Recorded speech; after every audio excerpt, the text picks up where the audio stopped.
थालुगुड़ी पंचायत विजु जनता दल कर्मी माने समस्त सक्रिय अच्छा आसंता जून 1 तारिख में जो भोट होगा जाऊँगी से अधिक परिमाण में भोट करने समस्ते संगठित होकर लड़ाई कर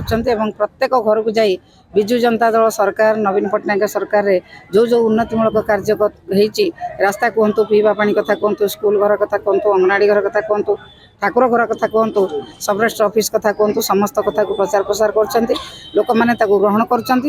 विजु जनता दल कर्मी मैंने अधिक भोट संग्रह करने को चेष्टा कर पाइबी 1400 थालुगुड़ी पंचायत बीजेडी सभापति अच्छी मो ना विजय कुमार पात्र आमर आज कर्मी सम्मेलन होता आम पंचायत आवाहक हिसाब से आमर